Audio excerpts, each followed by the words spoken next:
जय हिंद साथियों, आप सभी का स्वागत है आज के इस सेशन में। और आज हम पढ़ाने वाले हैं रेलवे एसपीडी से प्राचीन भारत को, जो ये मास्टर वीडियो होगा और एक ही वीडियो में पूरा समाप्त करेंगे। चलिए स्टार्ट करते हैं वीडियो को। पहला क्वेश्चन है, इतिहास का पिता किसे कहा जाता है। पहला क्वेश्चन है, इतिहास का पिता किसे कहा जाता है। ये हेरोडोटस को कहा जाता है। हेरोडोटस कहाँ के निवासी थे। ये हेरोडोटस यूनान के निवासी थे। पहिया और कृषि का आविष्कार। पहिया और कृषि का आविष्कार नवपाषाण काल में हुआ। नवपाषाण काल स्थल बुर्जोहोम में, बुर्जोहोम जो है वो जम्मू कश्मीर में स्थित है। नवपाषाण काल स्थल बुर्जोहोम जम्मू कश्मीर में स्थित है। आग का आविष्कार तथा होमोसेपियंस ज्ञानी मानव का उदय पूरा पाषाण काल में हुआ था। आग का आविष्कार और ज्ञानी मानव का उदय जो हुआ था वो पूरा पाषाण काल में हुआ था। पशुपालन का प्रारंभ मध्य पाषाण काल में शुरू हुआ था। पशुपालन का प्रारंभ मध्य पाषाण काल में हुआ था। एक ही कब्र से 3 मानव कंकाल मिले हैं, ये दमदमा से मिले हैं। एक ही कब्र से 3 मानव कंकाल मिले हैं दमदमा से। दमदमा मध्य पाषाण कालीन स्थल है।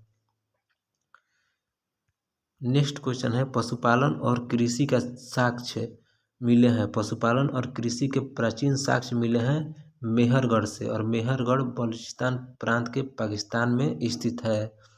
चालकोलिथिक युग ताम्रपाषाण युग से संबंधित है। भीमबेटका एक पुरातात्विक स्थल है और भीमबेटका प्रसिद्ध है गुफा शैल चित्रों के लिए। भीमबेटका कहाँ है तो रायसेन जिला मध्य प्रदेश में स्थित है भीमबेटका। नेक्स्ट क्वेश्चन है, विश्व का सबसे प्राचीन प्रथम अभिलेख बोगाजकोई अभिलेख एशिया माइनर में है। विश्व का सबसे प्राचीन प्रथम अभिलेख बोगाजकोई है, ये एशिया माइनर में है। आदि मानव ने सर्वप्रथम सीखा आग को जलाना। आदि मानव ने सर्वप्रथम सीखा आग को जलाना। मानव ने सर्वप्रथम प्रयोग किया तांबा धातु को। मानव ने सर्वप्रथम प्रयोग किया तांबा धातु को। नेक्स्ट क्वेश्चन है, सबसे पहले पालतू बनाया गया तो सबसे पहले पालतू बनाया गया कुत्ता को। नेक्स्ट है, सिंधु सभ्यता का काल। सिंधु सभ्यता का जो काल था वो 2500 से 1750 ईसा पूर्व को माना जाता है। नेक्स्ट क्वेश्चन है, सिंधु घाटी सभ्यता थी, ये आद्य ऐतिहासिक सभ्यता थी। सिंधु घाटी की सभ्यता आद्य ऐतिहासिक थी और सिंधु घाटी सभ्यता को ही हड़प्पा सभ्यता के भी नाम से जाना जाता है। सिंधु सभ्यता प्रसिद्ध थी नगर नियोजन हेतु। सिंधु सभ्यता प्रसिद्ध थी नगर नियोजन हेतु। सिंधु सभ्यता की लिपि थी, सिंधु सभ्यता की जो लिपि थी वो भाव चित्रात्मक लिपि थी। सिंधु सभ्यता के लोगों का व्यवसाय था कृषि। सिंधु सभ्यता के लोगों का व्यवसाय कृषि था। सिंधु वासियों का मुख्य फसल, तो सिंधु वासियों का जो मुख्य फसल था वो गेहूं और जौ था। कपास की खेती प्रारंभ की सिंधु वासियों ने। कपास की खेती सर्वप्रथम सबसे पहले सिंधु वासियों ने ही शुरू की थी। नेक्स्ट क्वेश्चन है, सिंधु सभ्यता का पूर्वी एवं पश्चिमी पूरा स्थल। तो सिंधु सभ्यता का जो पूर्वी स्थल है ये आलमगीरपुर है, जो मेरठ में स्थित है उत्तर प्रदेश में। और पश्चिमी पूरा स्थल है सुतकांगे डोर, ये बलूचिस्तान पाकिस्तान प्रांत में स्थित है। सिंधु सभ्यता का उत्तरी और दक्षिणी पूरा स्थल। तो सिंधु सभ्यता का जो उत्तरी स्थल है यह मांडा है, अखनूर जो जम्मू कश्मीर में स्थित है। और दक्षिणी स्थल जो है दाइमाबाद, ये अहमदनगर महाराष्ट्र में स्थित है। आलमगीरपुर स्थित है, ये हिडन नदी के किनारे स्थित है आलमगीरपुर।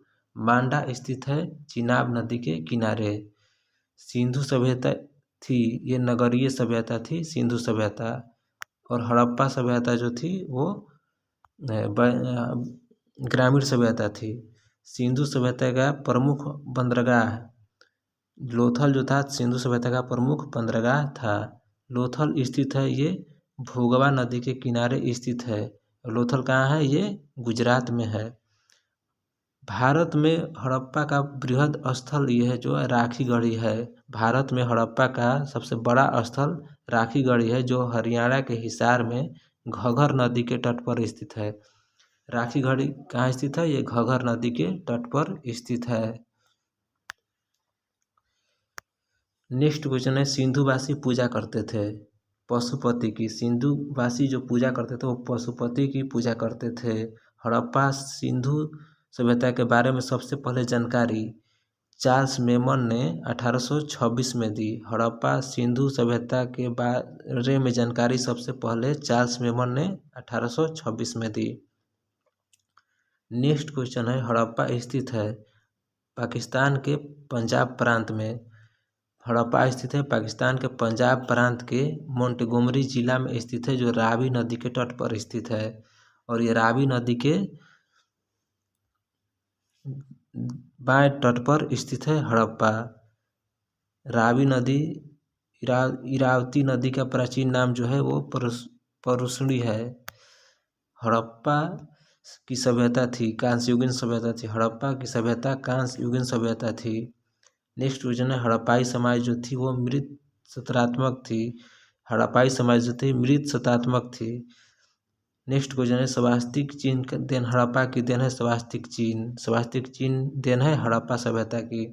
हड़प्पा निवासी का रुचि था शतरंज खेल में। हड़प्पा सभ्यता का जो रुचि था वो शतरंज खेल में था। नेक्स्ट क्वेश्चन है, धौलीवीरा स्थित है। तो धौलीवीरा गुजरात के कच्छ में स्थित है धौलीवीरा। नेक्स्ट क्वेश्चन है, R37 कब्रिस्तान ये हड़प्पा से मिला है। R37 कब्रिस्तान हड़प्पा से मिला है। नेक्स्ट क्वेश्चन है, हड़प्पा के लोग अभिज्ञान थे, मतलब हड़प्पा के लोग लोहा से परिचित नहीं थे और तलवार से भी परिचित नहीं थे। हड़प्पा की मुहरें जो बनी थी वो सेलखड़ी की बनी थी।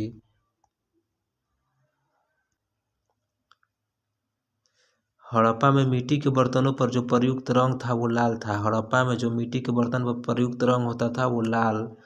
मोहनजोदड़ो एवं हड़प्पा की पुरातात्विक खुदाई के प्रभारी थे सर जॉन मार्शल। मोहनजोदड़ो एवं हड़प्पा की पुरातात्विक खुदाई के प्रभारी जो थे सर जॉन मार्शल थे। नेक्स्ट क्वेश्चन है, मिस्र के राजा कहलाते थे। मिस्र के राजा को फराव कहलाते थे। मिस्र के राजा फराव कहलाते थे। लिपस्टिक के साक्ष्य मिले हैं मोहनजोदड़ो से। लिपस्टिक के साक्ष्य मिले हैं मोहनजोदड़ो से। चावल के साक्ष्य मिले हैं लोथल और रंगपुर से। लोथल और रंगपुर से चावल के साक्ष्य मिले हैं। युग में समाधान मिला है। युग में समाधान मिला है ये लोथल से। जूते हुए खेत के साक्ष्य मिले हैं। जूते हुए खेत के जो साक्ष्य मिले हैं वो कालीबंगा से मिले हैं। और नेक्स्ट क्वेश्चन है, कालीबंगा का अर्थ है। कालीबंगा का जो अर्थ है काले रंग की चूड़ियाँ, यानी कालीबंगा का अर्थ है काले रंग की चूड़ी। अग्निकुंड प्राप्त हुए हैं लोथल और कालीबंगा से, मतलब लोथल और कालीबंगा से अग्निकुंड मिले हैं। नेक्स्ट क्वेश्चन है, हल का टेराकोटा मिला है। हल का जो टेराकोटा मिला है वो बनवाली से मिला है। घोड़े के हड्डी के अवशेष मिले हैं सुरकोटदा से। घोड़े के हड्डी के अवशेष मिले हैं सुरकोटदा से।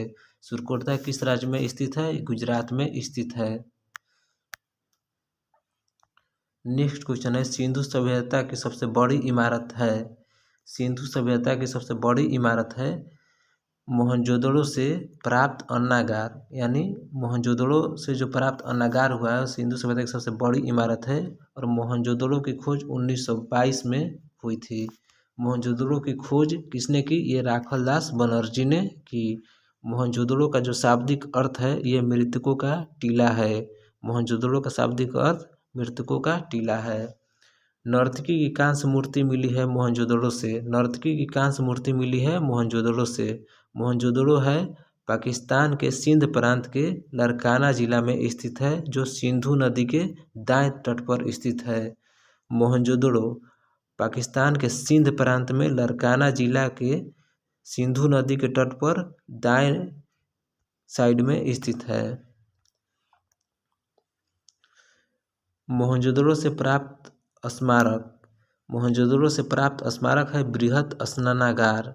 मेसोपोटामिया, जिसका आधुनिक नाम है इराक, का अर्थ है दो नदियों के बीच की भूमि, यानी मेसोपोटामिया का अर्थ है दो नदियों के बीच की भूमि। और मेसोपोटामिया का आधुनिक नाम इराक है। मेसोपोटामिया सभ्यता का विकास किन नदियों के किनारे हुआ था? ये दजला और फरात नदियों के किनारे हुआ था मेसोपोटामिया सभ्यता का विकास। नेक्स्ट क्वेश्चन है, वैदिक सभ्यता का काल। तो ये वैदिक सभ्यता का जो काल था वो 1500 से 600 ईसा पूर्व को माना जाता है। वैदिक सभ्यता का काल 1500 से 600 ईसा पूर्व को माना जाता है। वैदिक सभ्यता का निर्माता या संस्थापक जो थे वो आर्य थे। आर्य ने ही वैदिक सभ्यता को स्थापित किए थे। आर्यों की जानकारी मिलती है ऋग्वेद से। आर्यों की जानकारी कहाँ से मिलती है? ऋग्वेद से। ऋग्वैदिक काल में आजीवन जो अविवाहित रहने वाली महिलाएं जो थी उनको अमाजु कहा जाता था। ऋग्वैदिक काल में जो अविवाहित रह जाती थी जो महिला, उसको अमाजु कहा जाता था। नेक्स्ट क्वेश्चन है, आर्य भारत आए थे 1500 ईसा पूर्व से पहले। आर्य भारत आए थे 1500 ईसा पूर्व से पहले। आर्य सबसे पहले बसे थे पंजाब और अफगानिस्तान में। आर्य सबसे पहले बसे थे पंजाब एवं अफगानिस्तान में।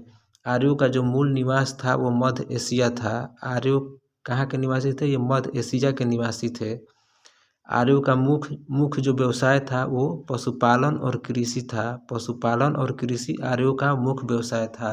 आर्यों की भाषा और पेय पदार्थ, तो आर्यों की भाषा जो थी वो संस्कृत थी और आर्यों का जो पेय पदार्थ था वो सोमरस था। आर्यों का प्रिय पशु और देवता, तो आर्यों का प्रिय पशु घोड़ा और जो देवता थे वो इंद्र थे। आर्यों का प्रिय पशु घोड़ा था और आर्यों का प्रमुख देवता इंद्र थे। आर्य का समाज था ये प्रीत प्रधान था। आर्यों का समाज प्रीत प्रधान था और जो ये सिंधु जो समाज था वो मातृ प्रधान था। आरंभिक वैदिक काल में वर्ण व्यवस्था आधारित थी। तो आरंभिक वैदिक काल में जो वर्ण व्यवस्था थी वो व्यवसाय के आधार पर आधारित थी। वेदों और वेदांगों की संख्या, मतलब वेदों की संख्या जो था वो चार है और वेदांगों की जो संख्या है वो 6 है। 4 वेद में है ऋग्वेद, यजुर्वेद, अथर्ववेद और सामवेद। 4 वेद हैं ऋग्वेद, यजुर्वेद, अथर्ववेद और सामवेद।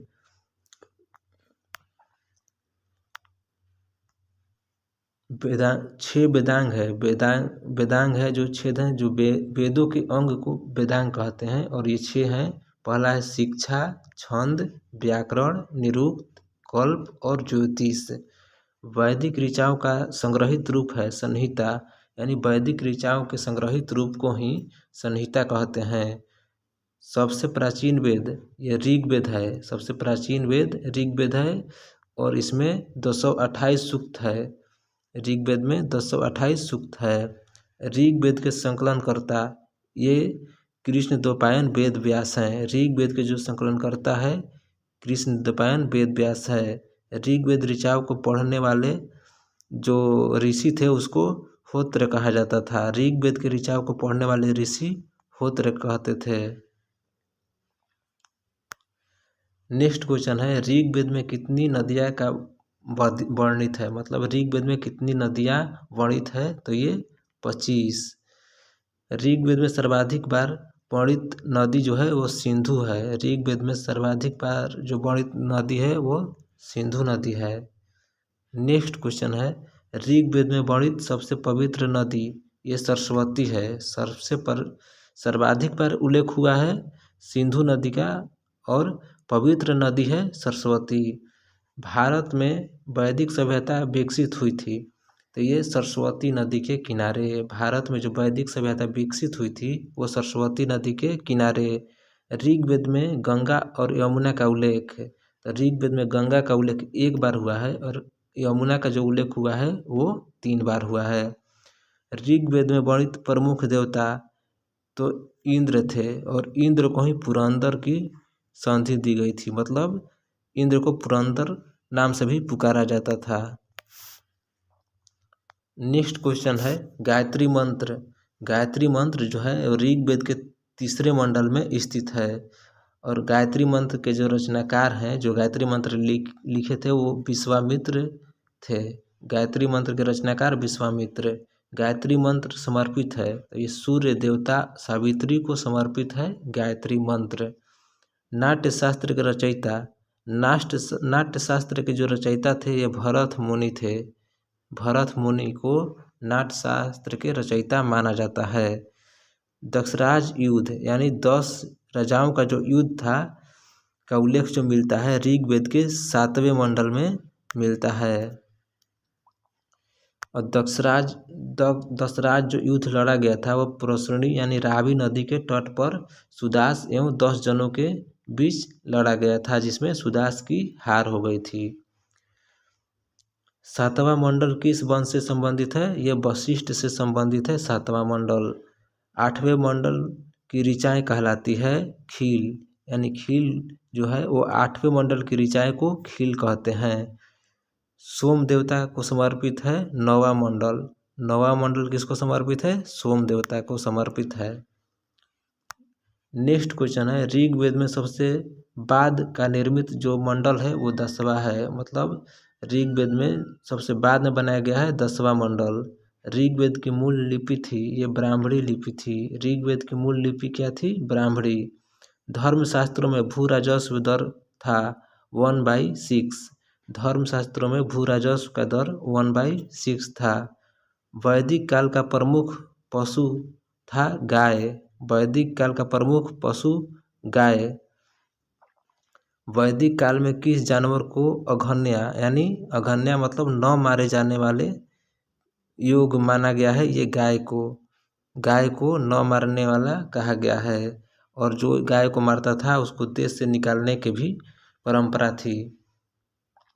नेक्स्ट क्वेश्चन है, गद्य एवं पद वाला वेद है। तो गद्य और पद जो दोनों में लिखा जाता है वो यजुर्वेद है, जिसको हम गद्य और पद दोनों में लिख सकते हैं यजुर्वेद को। यज्ञ संबंधी विधि विधान ये यजुर्वेद में मिलता है। यज्ञ संबंधी जो विधि विधान है ये यजुर्वेद में मिलता है। धार्मिक अनुष्ठान से संबंधित वेद, जो धार्मिक अनुष्ठान से संबंधित वेद है वो यजुर्वेद है। धार्मिक अनुसंधान से जो संबंधित है वो यजुर्वेद है। तंत्र मंत्र जादू टोना और संग्रहित वेद है। में तंत्र मंत्र और जादू टोना जो है वो अथर्ववेद में मिलता है। अथर्ववेद एक ग्रंथ है 20 खंडों का, मतलब अथर्ववेद का 20 खंड है। नेक्स्ट क्वेश्चन है, अथर्ववेद में कुरुओं का राजा बताया गया है। अथर्ववेद में कुरुओं का राजा किसे बताया गया है? ये राजा परीक्षित को बताया गया है कुरुओं का राजा।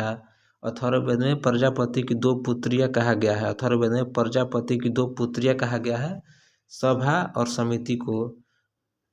भारतीय संगीत का जनक ये सामवेद को माना जाता है।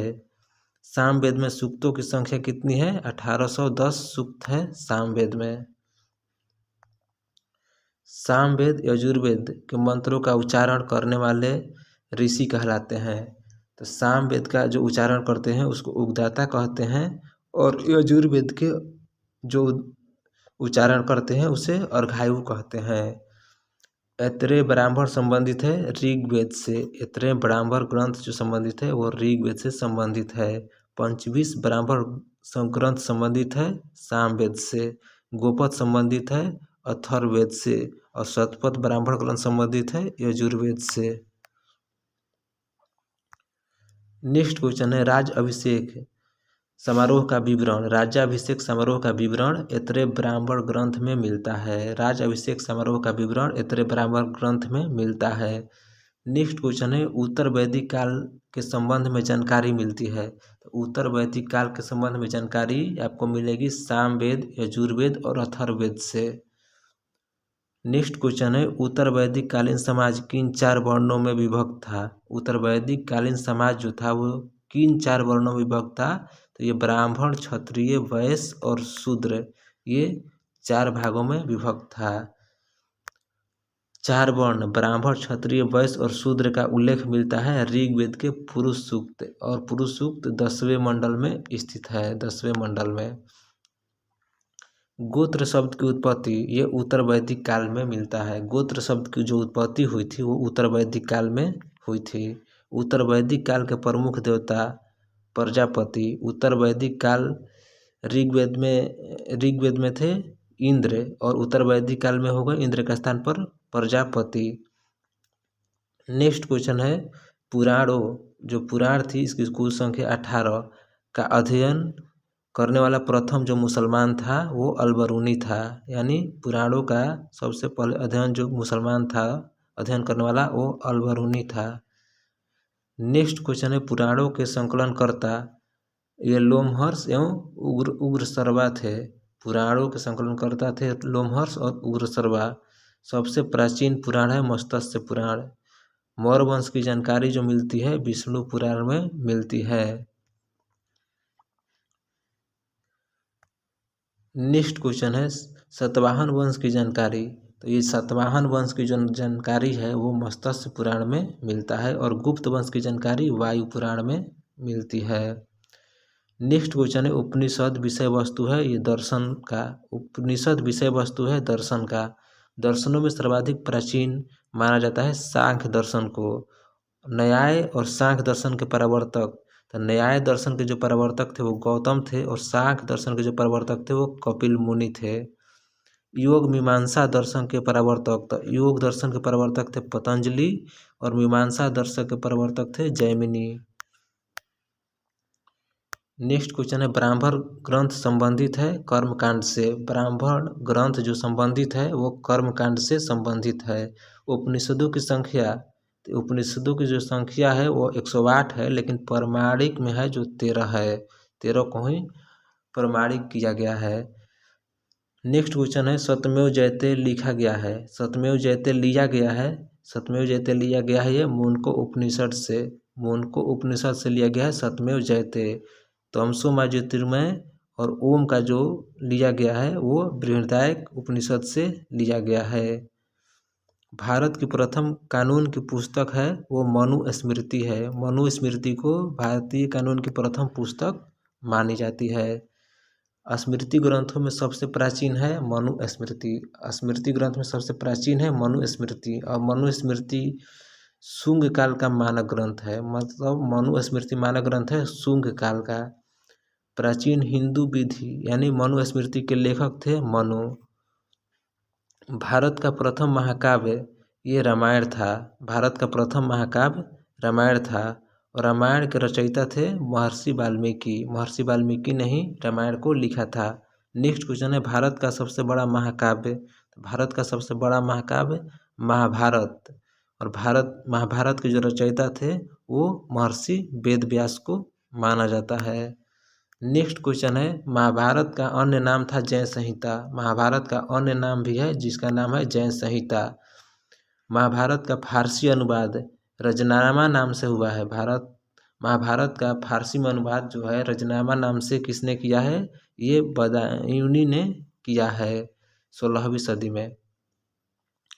नेक्स्ट क्वेश्चन है रामायण का फारसी में अनुवाद। तो रामायण में फारसी में अनुवाद रामायण का बदायूनी ने ही किया है। उत्तर रामचरितमानस के रचयिता थे भवभूति। उत्तर रामचरितमानस के रचयिता थे भवभूति। नेक्स्ट क्वेश्चन है सर्वप्रथम भागवत गीता का अंग्रेजी में अनुवाद। तो भागवत गीता का जो अंग्रेजी में अनुवाद किया था उसने चार्ल्स डिकेंस ने किया था। भागवत गीता का अंग्रेजी अनुवाद चार्ल्स डिकेंस ने किया था। नेक्स्ट क्वेश्चन है बुद्ध का जन्म, यानी बुद्ध जन्मे थे लुम्बिनी में और बुद्ध का जो जन्म हुआ था वो 563 ईसा पूर्व में हुआ था। बुद्ध के जन्म का प्रतीक, बुद्ध के जन्म का जो प्रतीक है वो कमल एवं साढ़ है।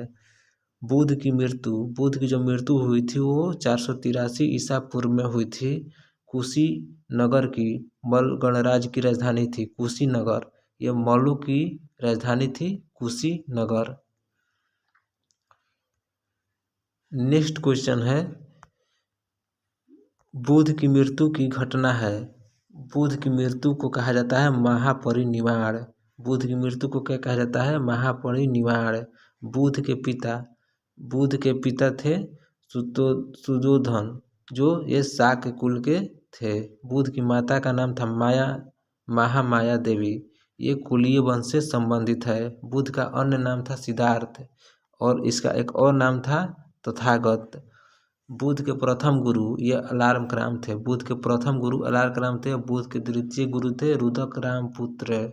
बुद्ध के द्वितीय गुरु थे। नेक्स्ट क्वेश्चन है बुद्ध के प्रिय घोड़ा और सारथी। तो बुद्ध के प्रिय घोड़ा का जो नाम था वो कंथक था और सारथी का जो नाम था वो चना था। बुध के गृह त्याग की घटना क्या कारण है? बुध की गृह त्याग की घटना कहते हैं महाभिनिष्क्रमण। बुध के गृह त्याग का प्रतीक है घोड़ा। बुध का प्रथम प्रवचन कहलाया था धर्म चक्र परिवर्तन। बुध का जो प्रथम प्रवचन था वो धर्म चक्र परिवर्तन के नाम से जाना जाता है। बुध को ज्ञान की जो प्राप्ति कहाँ हुई थी? बुध की ज्ञान की प्राप्ति हुई थी बोध गया में। कहाँ? निरंजना नदी के तट पर पीपल वृक्ष के नीचे। नेक्स्ट क्वेश्चन है बुध ने सर्वप्रथम उपदेश। बुध ने सर्वप्रथम अपना उपदेश दिया था सारनाथ में। बुध ने सर्वप्रथम उपदेश दिया था सारनाथ में और सर्वाधिक उपदेश जो दिए थे वो श्रावस्ती में दिए थे। सर्वाधिक उपदेश श्रावस्ती में दिए थे। बुध ने उपदेश दिया था पाली भाषा में। बुध ने अपना उपदेश जो दिया था वो पाली भाषा में दिया था। बुध ने सर्वाधिक उपदेश दिए थे श्रावस्ती में। बुध ने सर्वाधिक उपदेश दिए थे श्रावस्ती में। बुध ने अंतिम उपदेश ये कुशीनगर में दिया था। बुध ने अपना अंतिम उपदेश जो दिया था वो कुशीनगर में दिया था। बुध के उपदेशों का वर्णन सूत पिटक में वर्णित है। जो बुध के जो उपदेश थे वो सूत पिटक में वर्णित है। बुध ने अपना अंतिम उपदेश दिया था ये सुभद्र को। बुध ने अपना अंतिम उपदेश जो दिया था वो सुभद्र को दिया था।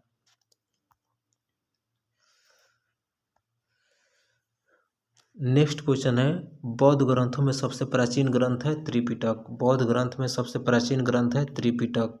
त्रिपिटक ग्रंथ है बुध के उपदेशों का संग्रह। मतलब बुध के जो उपदेश के जो संग्रह है वो त्रिपिटक में है। बौद्ध धर्म के 3 रत्न हैं। बौद्ध धर्म के त्रिरत्न हैं बुद्ध धम्म और संघ। बौद्ध धर्म के त्रिरत्न हैं बुद्ध धम्म और संघ। बौद्ध धर्म ग्रहण करने वाली प्रथम महिला गौतमी थी। बौद्ध धर्म ग्रहण करने वाली प्रथम महिला गौतमी। गंधार कला संबंधित है बौद्ध धर्म से। गंधार कला जो संबंधित है वो बौद्ध धर्म से संबंधित है। नेक्स्ट क्वेश्चन है पाली केनन मूल ग्रंथ है। पाली केनन मूल जो ग्रंथ है वो बौद्ध धर्म का ग्रंथ है पाली केनन। नेक्स्ट क्वेश्चन है बौद्ध ग्रंथ मिलिंद पन्हों में किसका उल्लेख मिलिंद के रूप में किया गया है? ये मिनांडर का उल्लेख किया गया है। मिलिंद पन्हों ग्रंथ की रचना इस मिलिंद पन्हों ग्रंथ की रचना नागसेन ने की थी। मिनांडर को ही मिलिंद कहा जाता है। मिनांडर ने बौद्ध धर्म की दीक्षा नागसेन यानी नागार्जुन से ली। नागार्जुन का ही नाम है नागसेन। नेक्स्ट क्वेश्चन है मिलिंद पन्हों में किसके बीच के संवाद का वर्णन है? मिलिंद पन्हों में किसके बीच के संवाद का वर्णन है? तो ये नागसेन और मिनांडर के बीच का संवाद मिलिंद पन्हों में है। प्रथम बौद्ध संगीति 483 ईसा पूर्व में हुआ था। प्रथम बौद्ध संगीति 483 ईसा पूर्व में हुआ था जो अजातशत्रु के शासनकाल में और राजगृह में हुआ था। प्रथम बौद्ध संगीति 483 ईसा पूर्व में अजातशत्रु के शासनकाल में कहाँ हुआ था? प्रथम बौद्ध संगीति राजगृह में हुआ था। द्वितीय बौद्ध संगीति 383 ईसा पूर्व में हुआ था। द्वितीय बौद्ध संगीति 383 ईसा पूर्व में हुआ था कालाशोक के शासनकाल में और ये वैशाली में हुआ था। द्वितीय बौद्ध संगीति वैशाली में हुआ था कालाशोक के शासनकाल में 383 ईसा पूर्व में। तृतीय बौद्ध संगीति ये 250 ईसा पूर्व हुआ था। तृतीय बौद्ध संगीति 250 ईसा पूर्व हुआ था अशोक के शासनकाल में। ये पाटलिपुत्र में हुआ था तृतीय बौद्ध संगीति।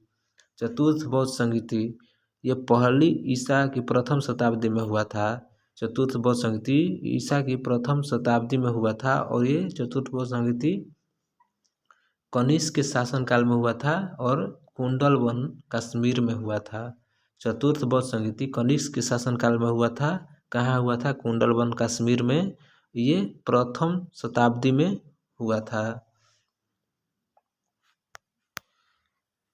नेक्स्ट क्वेश्चन है बौद्ध संगीति के आयोजन स्थल का क्रम है। बौद्ध संगीति के आयोजन स्थल का जो क्रम है तो सबसे पहला बौद्ध संगीति राजगृह में और दूसरा बौद्ध संगीति हुआ था वैशाली में। तीसरा बौद्ध संगीति हुआ था पाटलिपुत्र में और चौथा बौद्ध संगीति हुआ था कश्मीर में।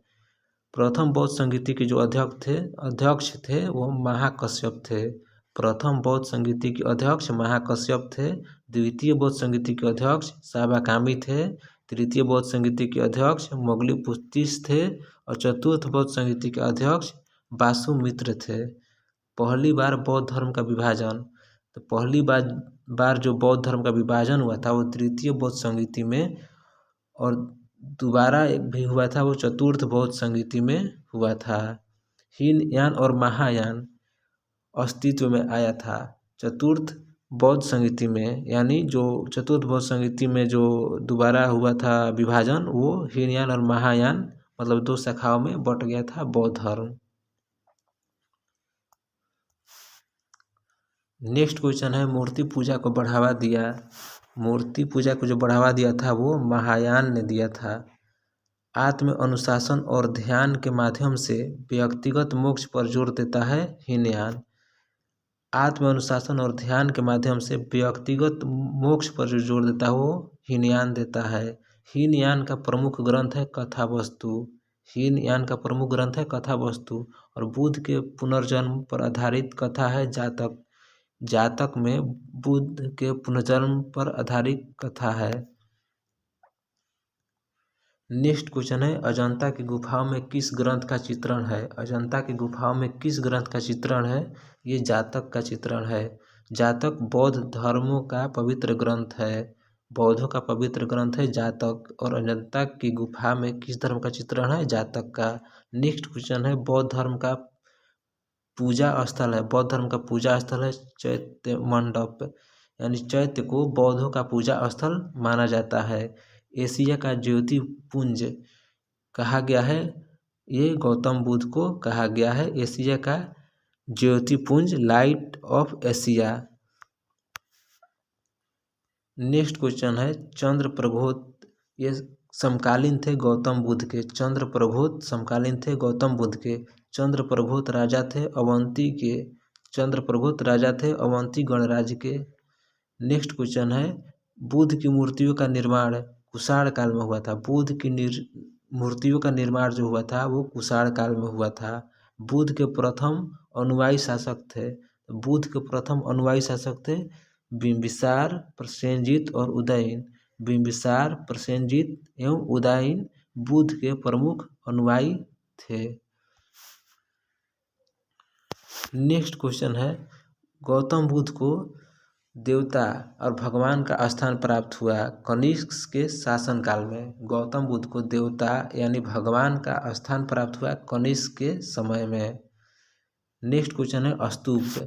स्तूप एक अर्धगोलाकार रचना है और जहां बुद्ध के अवशेषों को रखा गया है। स्तूप क्या है, एक अर्धगोलाकार रचना है और स्तूप में ही बुद्ध के अवशेषों को रखा गया है। स्तूप का प्रवेश द्वार कहलाता है तोरण। स्तूप का प्रवेश द्वार तोरण कहलाता है।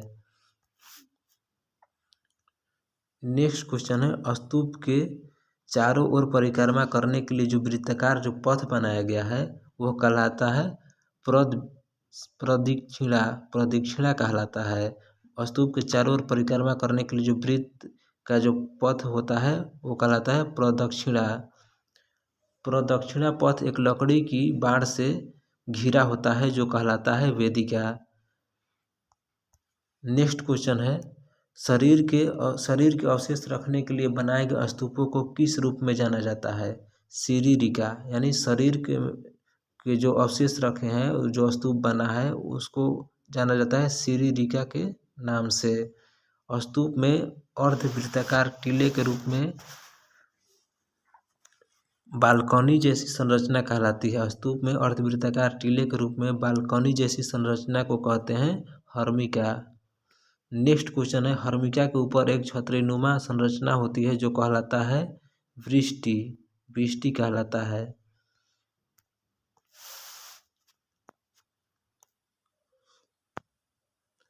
नेक्स्ट क्वेश्चन है अर्धवृत्ताकार गुंबद को घेरने वाले गोलाकार छत या रेलिंग कहलाता है मेथी। यानी अर्धवृत्ताकार गुंबद को घेरने वाला गोलाकार छत या रेलिंग को कहते हैं मेथी। विश्व शांति स्तूप ये राजगीर बिहार में स्थित है। धमेख स्तूप कहाँ स्थित है? सारनाथ में स्थित है, वाराणसी। जैन धर्म के संस्थापक एवं प्रथम तीर्थंकर थे। तो जैन धर्म के प्रथम संस्थापक जो थे वो ऋषभ देव थे और अन्य नाम आदित्यनाथ था। नेक्स्ट क्वेश्चन है जैन धर्म के वास्तविक संस्थापक। जैन धर्म के वास्तविक संस्थापक थे महावीर। जैन धर्म के 22वें तीर्थंकर थे अरिष्ट नेमि। जैन धर्म के 23वें तीर्थंकर थे पार्श्वनाथ। पार्श्वनाथ महावीर का प्रतीक चिन्ह। तो पार्श्वनाथ का प्रतीक जो चिन्ह था वो सर्प था और महावीर का जो प्रतीक चिन्ह था वो सिंह था। पार्श्वनाथ को ज्ञान की प्राप्ति हुई थी समेध पर्वत पर। पार्श्वनाथ को ज्ञान की प्राप्ति क्या हुई थी? समेध पर्वत पर। पार्श्वनाथ की 4 शिक्षाएं सत्य, अहिंसा, असत्य एवं अपरिग्रह। पार्श्वनाथ की जो 4 शिक्षाएं थी वो सत्य, अहिंसा, असत्य, अपरिग्रह। 5वां महाव्रत ब्रह्मचर्य को जोड़ा गया था, महावीर ने जोड़ा था। 5वां महाव्रत था ब्रह्मचर्य जो ये महावीर ने जोड़ा था। जैन धर्म के अंतिम यानी 24वां तीर्थंकर थे महावीर। जैन धर्म के अंतिम यानी 24वां तीर्थंकर महावीर थे। महावीर की पत्नी जो थी वो उसका नाम यशोदा था और महावीर का जो जन्म हुआ था वो कुंडग्राम वैशाली में हुआ था। कब हुआ था महावीर का जन्म? ये 599 ईसा पूर्व में हुआ था। महावीर की पत्नी का नाम यशोदा। महावीर का जन्म कुंडग्राम वैशाली कब हुआ था? 599 ईसा पूर्व में। महावीर की मृत्यु एवं निवाण प्राप्त हुआ। तो महावीर की मृत्यु पावापुरी राजगृह में हुआ था। महावीर की मृत्यु पावापुरी में राजगृह बिहार में कब हुई थी? महावीर की मृत्यु ये 468 ईसा पूर्व में हुई थी मल राजा सृष्टिपाल के राजप्रसाद में। मल राजा सृष्टिपाल के राजप्रसाद में हुई थी महावीर की मृत्यु। नेक्स्ट क्वेश्चन है महावीर के बचपन का नाम। महावीर के बचपन का नाम वर्धमान था। महावीर की राजघराने में पैदा हुए थे। महावीर किस राजघराने में पैदा हुए थे? ये क्षत्रिय। महावीर के पिता का नाम था सिद्धार्थ और महावीर के पिता जो थे वो ज्ञात्री कुल के थे। महावीर के माता का नाम था त्रिशला और ये लिच्छवी गणराज्य की थी। महावीर के पुत्री का नाम था अनुजा और प्रियदर्शिनी। महावीर के पुत्री का नाम अनुजा और प्रियदर्शिनी था। नेक्स्ट क्वेश्चन है महावीर स्वामी को ज्ञान की प्राप्ति हुई थी। तो महावीर स्वामी को ज्ञान की प्राप्ति हुई थी जिरिम्भी ग्राम में ऋजुपालिका नदी के तट पर साल वृक्ष के नीचे। जैन धर्म के पूर्ण ज्ञान के लिए शब्द है कैवल्य। मतलब जो जैन धर्म के संपूर्ण ज्ञान को जब प्राप्त हो जाता है उसको कहते हैं कैवल्य। जैन धर्म का परम लक्ष्य है मोक्ष की प्राप्ति। जैन धर्म का परम लक्ष्य है मोक्ष की प्राप्ति। महावीर ने प्रथम उपदेश राजगृह में दिया था। महावीर ने प्रथम उपदेश राजगृह में दिया था। प्रथम शिष्य अनुयायी था। तो महावीर का प्रथम शिष्य जमाली और ये भी अनुयायी था। जमाली जो था महावीर का दामाद था। महावीर के शिष्य कहलाए गणधर। महावीर के शिष्य कहलाए गणधर या गंधर्व। महावीर ने अपने शिष्यों को विभाजित किया है 11। महावीर ने अपने शिष्यों को 11 गणधरों में विभाजित किया है। महावीर और बुद्ध दोनों ने उपदेश दिया था मगध नरेश बिंबिसार के शासनकाल में। महावीर और बुद्ध दोनों ने उपदेश दिया था बिंबिसार के शासनकाल में। नेक्स्ट क्वेश्चन है जैन धर्म के त्रिरत्न थे। जैन धर्म के जो त्रिरत्न थे वो सम्यक दर्शन, सम्यक ज्ञान और सम्यक आचरण। सम्यक दर्शन, सम्यक ज्ञान, सम्यक आचरण ये जैन धर्म के त्रिरत्न थे। जैन धर्म के 2 संप्रदाय श्वेतांबर और दिगंबर। जैन धर्म के 2 संप्रदाय थे श्वेतांबर और दिगंबर। श्वेत वस्त्र धारण करने वाले को श्वेतांबर कहते हैं और दिगंबर जो थे ये नग्न रहते थे। श्वेतांबर संप्रदाय के संस्थापक थे स्थूलभद्र। दिगंबर संप्रदाय के संस्थापक थे भद्रबाहु। जैन तीर्थंकरों की जीवनी ये कल्प सूत्र में मिलती है। जैन तीर्थंकरों की जीवनी कल्प सूत्र में मिलती है और कल्प सूत्र की जो रचना की थी वो भद्रबाहु ने की थी। कल्प सूत्र की रचना भद्रबाहु ने की थी। जैन साहित्य को कहा जाता है आगम। जैन साहित्य को कहा जाता है आगम। प्रथम जैन सभा। तो प्रथम जैन सभा हुआ था, ये 300 ईसा पूर्व में हुई थी। प्रथम जैन सभा 300 ईसा पूर्व में हुई थी। कहाँ हुई थी? पाटलिपुत्र में अस्तुलभद्र की अध्यक्षता में हुई थी। प्रथम जैन सभा पाटलिपुत्र में अस्तुलभद्र की अध्यक्षता में 300 ईसा पूर्व में हुई थी। और दूसरी जैन सभा 512 में हुई थी, 512 ईस्वी में हुई थी। दूसरी जैन सभा 512 ईस्वी में हुई थी, बल्बी गुजरात में। और दूसरी जैन सभा का अध्यक्ष जो थे वो क्षमा श्रवण थे। नेक्स्ट क्वेश्चन है, भारत में जैन धर्म का बड़ा समर्थन किया था खारवेल ने। भारत में जैन धर्म का बड़ा समर्थक था खारवेल।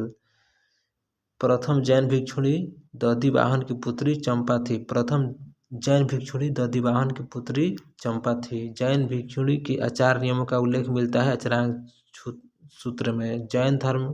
जैन भिक्षुकों के आचार नियमों का उल्लेख मिलता है अचरांग सूत्र में। गोमतेश्वर बाहुबली थे ऋषभदेव के पुत्र। गोमतेश्वर बाहुबली थे ऋषभदेव के पुत्र। नेक्स्ट क्वेश्चन है, श्रवणबेलगोला में गोमतेश्वर बाहुबली की मूर्ति। श्रवणबेलगोला में गोमतेश्वर बाहुबली की मूर्ति चामुंड राय ने बनवाया था। श्रवणबेलगोला में गोमतेश्वर बाहुबली की मूर्ति जो बनाया था चामुंड राय ने 983 ईस्वी में बनवाया था। जैन धर्म के संलेखना या संथारा प्रथा है उपवास द्वारा प्राण त्याग करना। मतलब जैन धर्म में उपवास द्वारा जो प्राण त्याग किया जाता था उसको संलेखना या संथारा कहते थे। नेक्स्ट क्वेश्चन है, संलेखना विधि से किस मौर्य शासक ने अपना शरीर का त्याग किया था? संलेखना विधि से किस मौर्य शासक ने अपना शरीर त्याग किया था? वो चंद्रगुप्त मौर्य। चंद्रगुप्त मौर्य ने उपवास रहकर अपना शरीर को त्याग दिया था। नेक्स्ट क्वेश्चन है, आजीवक पथ का प्रवर्तक। आजीवक पथ का प्रवर्तक थे मखली गोसाल। आजीवक पथ का प्रवर्तक थे मखली गोसाल। भागवत वैष्णव धर्म के प्रवर्तक थे कृष्ण। भागवत एवं वैष्णव धर्म दो प्रतीक थे कृष्ण। श्रीमद् भागवत गीता लिखी गई है संस्कृत में। श्रीमद् भागवत गीता लिखी गई है संस्कृत में। नेक्स्ट क्वेश्चन है, गीता का अनुवाद अंग्रेजी में। तो गीता का जो अनुवाद है अंग्रेजी में विल्किंस ने किया था। गीता का अनुवाद अंग्रेजी में विल्किंस ने किया था। नेक्स्ट क्वेश्चन है, भागवत धर्म से संबंधित प्राचीन अभिलेख। भागवत धर्म से प्राचीन अभिलेख हेलियोडोरस का बेसनगर अभिलेख है। भागवत धर्म से संबंधित प्राचीनतम अभिलेख है, प्राचीनतम जो साक्ष्य मिला है वो हेलियोडोरस के बेसनगर अभिलेख से मिला है। भक्ति आंदोलन का प्रारंभ अलवर संतों ने किया था। भक्ति आंदोलन का प्रारंभ अलवर संतों ने किया था। सूफी धर्म आंदोलन का विकास 9वीं सदी में हुआ था। नेक्स्ट क्वेश्चन है, इस्लाम धर्म के संस्थापक। इस्लाम धर्म के संस्थापक हजरत मोहम्मद साहब का जन्म हुआ था 570 ईस्वी में। कहाँ हुआ था? मक्का में। इस्लाम धर्म के संस्थापक थे हजरत मोहम्मद साहब और हजरत मोहम्मद साहब का जन्म 570 में मक्का में हुआ था और इनको दफनाया गया था मदीना में। मोहम्मद साहब के पिता का नाम था अब्दुल्ला। मोहम्मद साहब के पिता का नाम था अब्दुल्ला और मोहम्मद साहब के माता का नाम था अमीदा। मोहम्मद साहब के माता का नाम था अमीना। हजरत मोहम्मद साहब को ज्ञान की प्राप्ति हुई थी 610 में। हजरत मोहम्मद साहब को ज्ञान की प्राप्ति हुई थी 610 में हीरा नामक गुफा में। हीरा नामक गुफा में हजरत मोहम्मद साहब की ज्ञान की प्राप्ति हुई थी। नेक्स्ट क्वेश्चन है, हिजरी संवत की शुरुआत हुई। हिजरी संवत की शुरुआत 622 में हुई थी। हिजरी संवत की शुरुआत 622 में। मोहम्मद साहब की मृत्यु हुई थी 632 में। कहाँ हुई थी? मदीना में हुआ था और वहीं पर दफनाया गया था इनको और उनके उत्तराधिकारी कहलाए थे खलीफा। मोहम्मद साहब के जो उत्तराधिकारी थे उनको खलीफा कहा गया। नेक्स्ट क्वेश्चन है, इस्लाम धर्म का पवित्र ग्रंथ है। तो इस्लाम धर्म का पवित्र ग्रंथ है जो कुरान है। ईसाई धर्म के संस्थापक ईसा मसीह। ईसाई धर्म के संस्थापक थे ईसा मसीह और ईसाई धर्म का जो प्रमुख ग्रंथ है वो बाइबिल है। नेक्स्ट क्वेश्चन है, ईसा मसीह का जन्म। तो ईसा मसीह का जो जन्म हुआ था 4 ईसा पूर्व में हुआ था। कहाँ हुआ था? बेथलेहम में हुआ था। ईसा मसीह को सूली पर चढ़ाया गया था। कब? 33 ईसा पूर्व में। ईसा मसीह को सूली पर चढ़ाया गया था 33 ईसा पूर्व में। और कौन चढ़ाया था? ये रोमन के गवर्नर थे पोंटियस।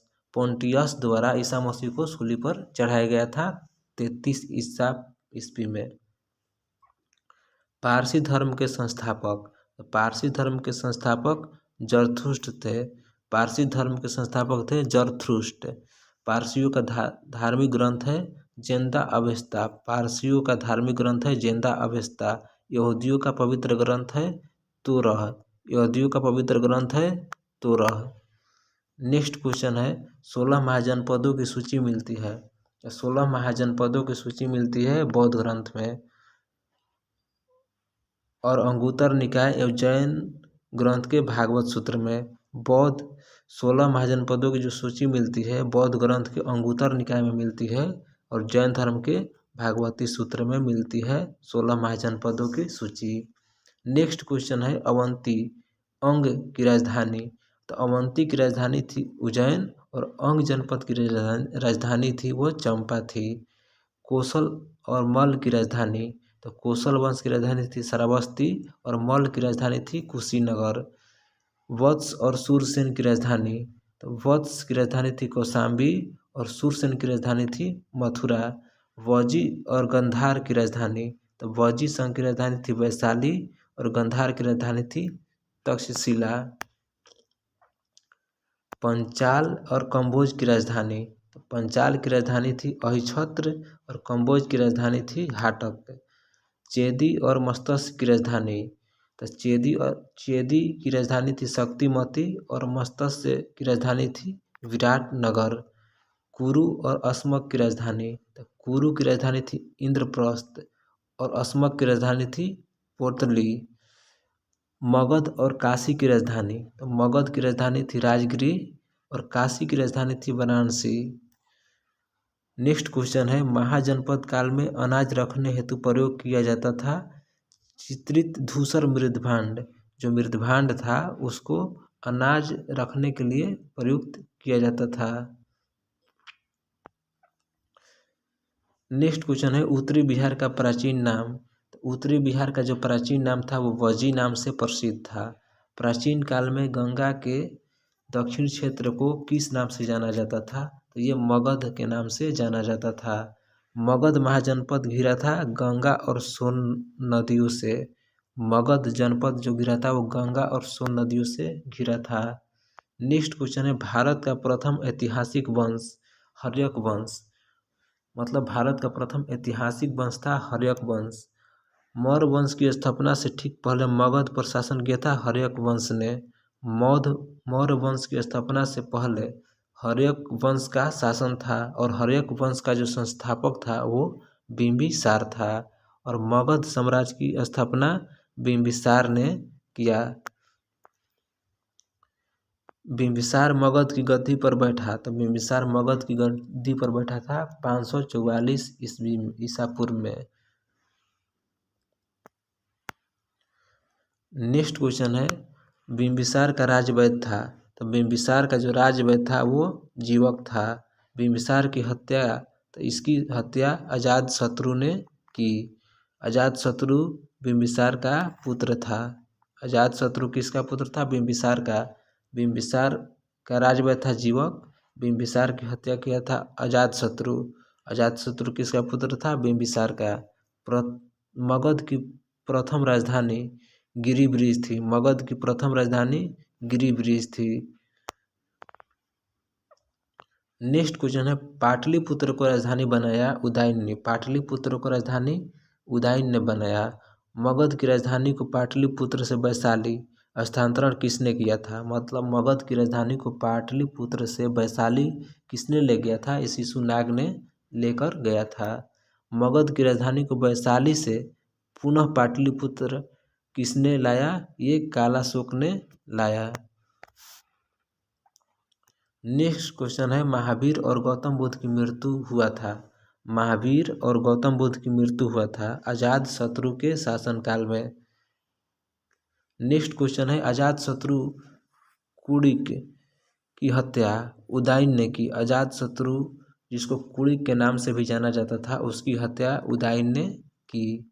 पाटलिपुत्र की स्थापना भी उदयन ने किया था। और पाटलिपुत्र शहर बसा है गंगा और सोन नदी के संगम पर। पाटलिपुत्र बसा है गंगा और सोन नदी के संगम पर। पाटलिपुत्र कुसुमपुर प्राचीन नाम है पाटलिपुत्र का। कुसुमपुर पाटलिपुत्र का प्राचीन नाम है। हर्यक वंश का अंतिम राजा नागदशक था। शिशुनाग वंश का संस्थापक था शिशुनाग था। नेक्स्ट क्वेश्चन है काला अशोक शासक था। ये शिशुनाग वंश का शासक था काला अशोक। शिशुनाग वंश के बाद शासन किया नंद वंश ने। शिशुनाग वंश के बाद नंद वंश ने शासन किया। नंद वंश का संस्थापक महापद नंद था। एकराट की उपाधि धारण की महापद नंद ने। नंद वंश का अंतिम शासक था घनानंद। नेक्स्ट क्वेश्चन है अग्रमीज या डैंड्रमीज कहा गया घनानंद को। घनानंद को पराजित कर मगध पर मौर्य वंश का शासन स्थापित किया चंद्रगुप्त मौर्य ने। घनानंद को पराजित किया चंद्रगुप्त मौर्य ने और मौर्य वंश का शासन स्थापित किया। अष्टाध्यायी प्रसिद्ध कृति है पाणिनि का। अष्टाध्यायी के लेखक थे पाणिनि। नेक्स्ट क्वेश्चन है भारत पर प्रथम विदेशी आक्रमण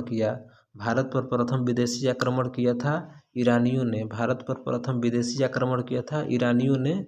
और ये हखमनी वंश के राजाओं ने किया था। भारत पर प्रथम सफल विदेशी आक्रमण फारसी डेरियस प्रथम ने किया था। ये दारा प्रथम यानी 518 ईसा पूर्व में। भारत पर आक्रमण करने वाला पहला यूनानी शासक था सिकंदर। और 326 ईसा पूर्व में भारत पर आक्रमण किया था सिकंदर ने। सिकंदर ने भारत पर आक्रमण के समय मगध का शासक था घनानंद। जो नंद वंश से संबंधित था। घनानंद समकालीन था सिकंदर के। घनानंद किसके समकालीन थे? सिकंदर के। सिकंदर पिता फिलिप द्वितीय। सिकंदर के पिता का नाम था फिलिप द्वितीय और सिकंदर का जन्म हुआ था मेसोडोमिया के पेला में इस जन्म हुआ था। सिकंदर मकदूनिया का राजा बना था 356 ईसा पूर्व में। सिकंदर का थल एवं जल सेनापति था। सिकंदर का थल सेनापति था निकेटर और जल सेनापति था निर्याकस। नेक्स्ट क्वेश्चन है सिकंदर के गुरु अरस्तु और घोड़ा का नाम था बुकाफेला। सिकंदर के गुरु थे अरस्तु और सिकंदर का घोड़ा का नाम था बुकाफेला। सिकंदर की सेना ने किस नदी को पार करने से इनकार कर दिया था? ये ब्यास नदी को पार करने से इनकार कर दिया था। सिकंदर और पोरस के बीच युद्ध कहलाता है हाइडेस्पिज या झेलम नदी या विस्तृता का युद्ध कहलाता है। सिकंदर और पोरस के बीच युद्ध कहलाता है हाइडेस्पिज या झेलम या विस्तृता का युद्ध कहलाता है। नेक्स्ट क्वेश्चन है सिकंदर की मृत्यु हुई थी 323 में बेबीलोन में। मौर्य वंश का संस्थापक चंद्रगुप्त मौर्य। सुदर्शन झील का निर्माण किया था चंद्रगुप्त मौर्य ने। चंद्रगुप्त मौर्य अनुयायी था जैन धर्म का। चंद्रगुप्त मौर्य जैन धर्म से शिक्षा ली थी भद्रबाहु से। चंद्रगुप्त मौर्य जैन धर्म की शिक्षा भद्रबाहु से ली। चंद्रगुप्त मौर्य ने गुरु एवं महामंत्री थे चाणक्य। चंद्रगुप्त मौर्य के गुरु और महामंत्री थे चाणक्य। चाणक्य के अन्य नाम था विष्णुगुप्त और कौटिल्य। नेक्स्ट क्वेश्चन है कौटिल्य रचित अर्थशास्त्र की पुस्तक संबंधित है राजनीति से। कौटिल्य द्वारा रचित अर्थशास्त्र की पुस्तक संबंधित है राजनीति से, जिसकी तुलना मैकियावेली ने की प्रिंस से की जाती है। कौटिल्य द्वारा रचित अर्थशास्त्र की पुस्तक संबंधित है राजनीति से और जिसकी तुलना मैकियावेली से प्रिंस की मैकियावेली से की जाती है।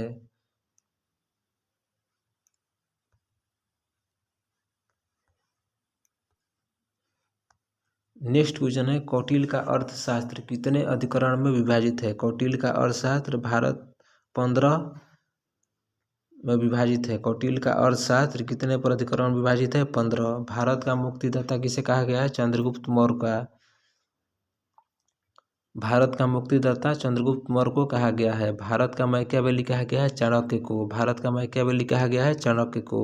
चंद्रगुप्त मौर्य को यूनानियों ने सेंड्रोकोटस कहा। चंद्रगुप्त मौर्य को यूनानियों ने सेंड्रोकोटस कहा।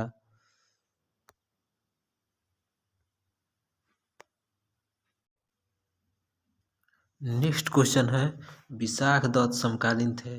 विशाख दत्त समकालीन थे चंद्रगुप्त मौर्य के। विशाख दत्त समकालीन थे चंद्रगुप्त मौर्य के। मुद्राक्षस नामक नाटक के रचयिता थे विशाख दत्त।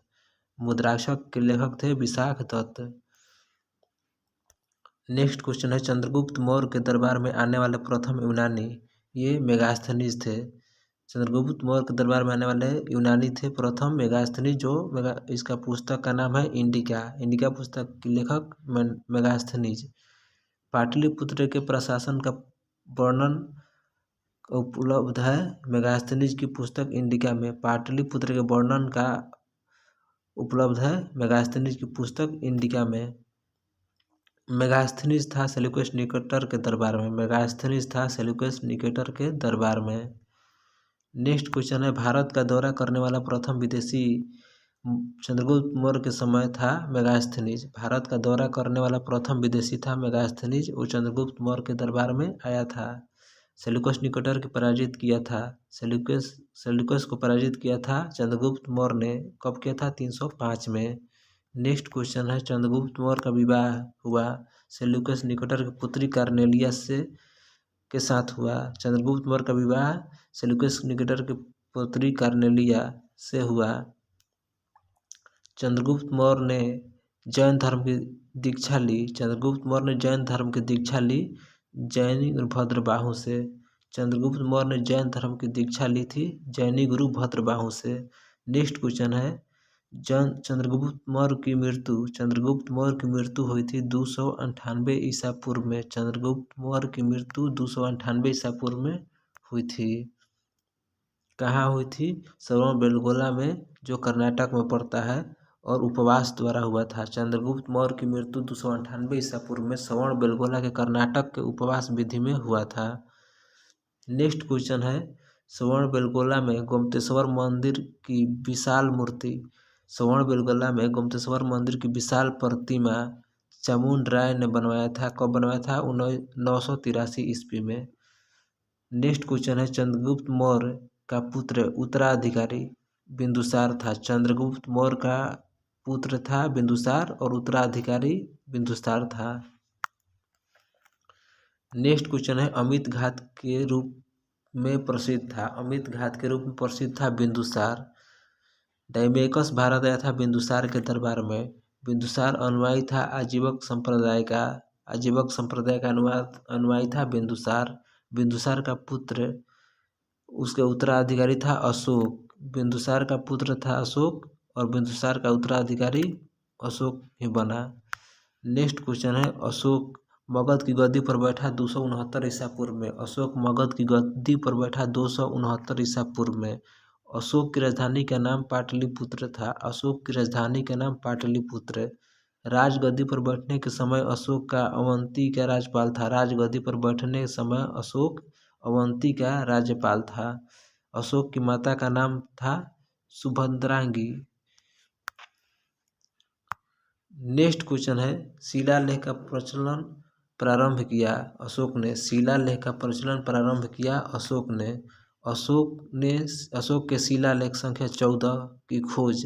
अशोक के शिलालेख की संख्या 14 की खोज सर्वप्रथम पेंथेलर ने 1750 में किया। नेक्स्ट क्वेश्चन है शिलालेख में प्रयुक्त भाषा प्राकृत थी। शिलालेख में प्रयुक्त भाषा जो थी वो प्राकृत थी। शिलालेख में प्रयुक्त लिपि ब्राह्मणी और खरोष्टी। शिलालेख में जो प्रयुक्त लिपि थी वो ब्राह्मणी और खरोष्टी थी। ग्रीक तथा अरमाइक सर्वाधिक ब्राह्मणी थी। मतलब शिलालेख में प्रयुक्त होने वाली जो लिपि थी ब्राह्मणी, खरोष्टी, ग्रीक और अरमाइक, लेकिन सबसे सर्वाधिक शिलालेख में थी वो ब्राह्मणी लिपि थी। खरोष्टी लिपि दाएं से बाएं लिखी जाती थी। खरोष्टी लिपि को दाएं से बाएं लिखी जाती थी और ब्राह्मणी लिपि लिखी जाती थी बाएं से दाएं। अशोक स्तंभों का मूल उद्देश्य था अशोक स्तंभों का मूल उद्देश्य था धर्म नीतियों तो बौद्ध धर्म का प्रचार प्रसार करना। मतलब अशोक स्तंभ का जो मूल उद्देश्य था वो धर्म के नीति और बौद्ध धर्म का प्रचार और प्रसार करना। नेक्स्ट क्वेश्चन है अशोक ने बौद्ध धर्म के प्रचार के लिए श्रीलंका भेजा था। तो अशोक ने बौद्ध धर्म के प्रचार के लिए श्रीलंका भेजा था अपने पुत्र महेंद्र और अपनी पुत्री संघमित्रा को। अशोक का सिंह स्तंभ स्थित है सारनाथ में। अशोक का सिंह स्तंभ स्थित है सारनाथ में। अशोक का सबसे लंबा स्तंभ लेख है सातवां। अशोक का जो सातवां स्तंभ लेख है वो सबसे लंबा है। नेक्स्ट क्वेश्चन है अशोक के अभिलेखों को सर्वप्रथम पढ़ा था। तो अशोक के अभिलेखों को सर्वप्रथम पढ़ा था जेम्स प्रिंसपे ने 1837 ईस्वी में अशोक के शिलालेख को अशोक अभिलेख को सर्वप्रथम पढ़ा था। नेक्स्ट क्वेश्चन है अशोक का सबसे छोटा स्तंभ लेख ये रोमन देय था। अशोक का सबसे छोटा स्तंभ लेख रोमन देय था। अशोक का नाम अशोक का जो नाम था वो अशोक मास्की आंध्र प्रदेश में है और गुर्जरा मध्य प्रदेश अभिलेख से मिलता है। अशोक का नाम अशोक मास्की और गुर्जरा अभिलेख से मिलता है। गुर्जरा अभिलेख मध्य प्रदेश में स्थित है और मास्की अभिलेख आंध्र प्रदेश में स्थित है। नेक्स्ट क्वेश्चन है अभिलेखों में अशोक को कहा गया है देवनाम प्रिय। अभिलेख में अशोक को कहा गया है देवनाम प्रिय। अशोक ने स्वयं को मगध का सम्राट बताया था। अशोक ने स्वयं को मगध का सम्राट बताया था। ये भाब्रू शिलालेख में और ये भाब्रू शिलालेख है राजस्थान में। कलिंग युद्ध का वर्णन है 13वें शिलालेख में। कलिंग युद्ध का वर्णन है 13वें शिलालेख में। नेक्स्ट क्वेश्चन है अशोक ने धर्म स्वीकार किया था। अशोक ने धर्म स्वीकार किया था कलिंग युद्ध 261 ईस्वी पूर्व के बाद। कलिंग युद्ध के बाद जो अशोक ने धर्म को स्वीकार कर लिया था और कलिंग युद्ध हुआ था 261 ईसा पूर्व में। नेक्स्ट क्वेश्चन है सांची स्तूप जो मध्य प्रदेश में स्थित है उसका निर्माण अशोक ने करवाया था। सांची स्तूप जो मध्य प्रदेश में स्थित है उसका निर्माण अशोक ने करवाया था। नेक्स्ट क्वेश्चन है सांची स्तूप को नष्ट करवाया था पुष्मित शुंग ने। सांची स्तूप को नष्ट करवा दिया था पुष्मित शुंग ने। नेक्स्ट क्वेश्चन है भरहुत स्तूप। भरहुत स्तूप अशोककालीन है जो इसका निर्माण जो है मध्य प्रदेश में है। भरहुत स्तूप अशोककालीन निर्माण हुआ है और इसका मध्य प्रदेश में हुआ है निर्माण। और भरहुत स्तूप की खोज कनिंघम ने की थी। भरहुत स्तूप की खोज कनिंघम ने की थी। कब की थी? 1873 में। श्रीनगर की राजधानी श्रीनगर की स्थापना किया था अशोक ने। श्रीनगर की स्थापना किया था अशोक ने। नेपाल में ललित पतन नामक नगर को बसाया। नेपाल में ललित नामक नगर को बसाया था अशोक ने। अशोक ने बौद्ध धर्म की दीक्षा ली। ये अशोक ने बौद्ध धर्म की दीक्षा उपगुप्त से लिया था। अशोक की मृत्यु हो गई थी 232 ईसा पूर्व में। अशोक की मृत्यु 232 ईसा पूर्व में हो गई। नेक्स्ट क्वेश्चन है मौर्यकालीन बराबर गुफाएं स्थित है बिहार में। मौर्यकालीन बराबर की जो गुफाएं है वो बिहार में स्थित है और बिहार के जहानाबाद जिले के मखदुमपुर क्षेत्र में स्थित है। मौर्यकालीन दीदारगंज यक्षिणी मूर्ति कहाँ पाई गई है? मौर्यकालीन दीदारगंज यक्षिणी मूर्ति कहाँ पाई गई है? बिहार के पटना में। मौर्य साम्राज्य में प्रचलित मुद्रा थी। मौर्य साम्राज्य में सबसे ज्यादा प्रचलित जो मुद्रा थी वो पर्ण था। नेक्स्ट क्वेश्चन है मौर्य साम्राज्य की सबसे छोटी इकाई।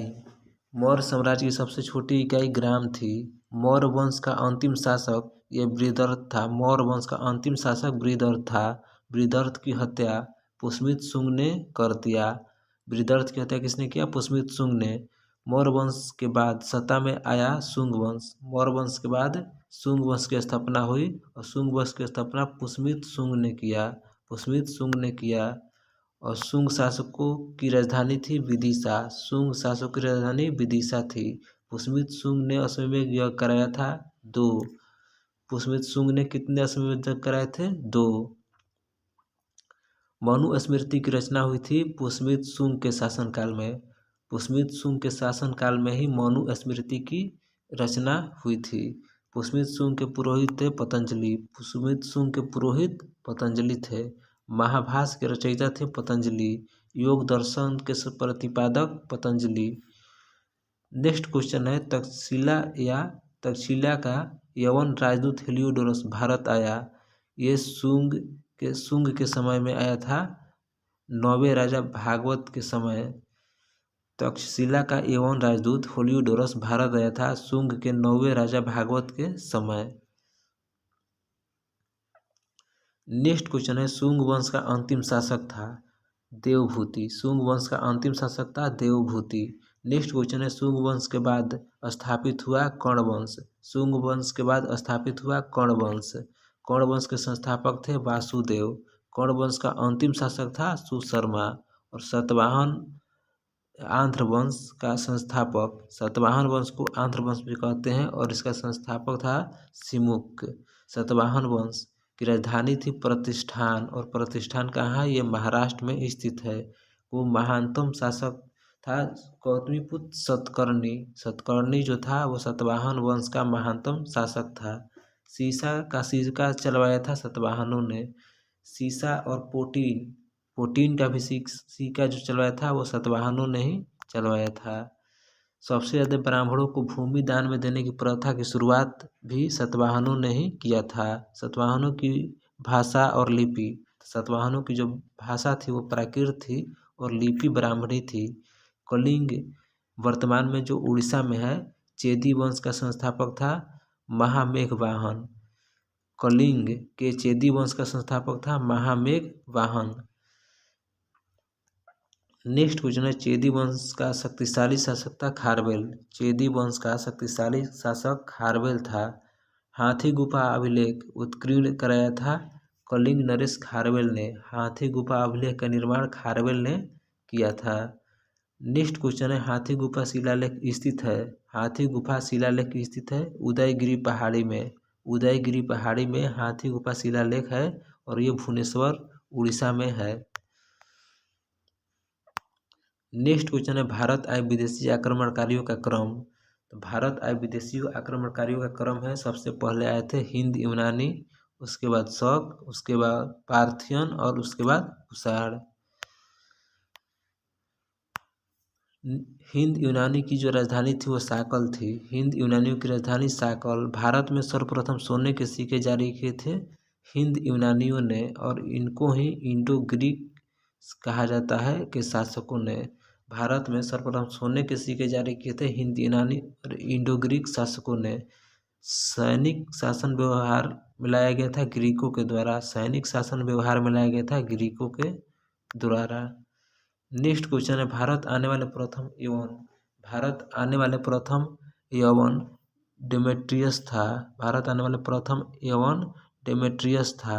प्रमुख हिंद यूनानी शासक था मिनांडर। प्रमुख हिंद यूनानी शासक था मिनांडर। मिनांडर को हराया था पुष्यमित शुंग ने। पुष्यमित शुंग ने मिनांडर को हराया था। नेक्स्ट क्वेश्चन है यूनानियों के बाद भारत आए शक। यूनानी के बाद भारत आए थे शक और शकों का सबसे प्रतापी राजा था रुद्रदामन। सुदर्शनशील का जीर्णोद्धार किया था रुद्रदामन ने। संस्कृत में जारी पहला अभिलेख था जूनागढ़। जो गिरनार अभिलेख ये रुद्रदामन द्वारा ही जारी किया गया था। नेक्स्ट क्वेश्चन है जूनागढ़ अभिलेख संबंधित है मौर्यों से। जूनागढ़ अभिलेख संबंधित है मौर्य से। पल्लव पार्थियन की राजधानी थी तक्षशिला। पल्लव के बाद आगमन हुआ कुषाण का। पल्लव के बाद कुषाण का आगमन हुआ।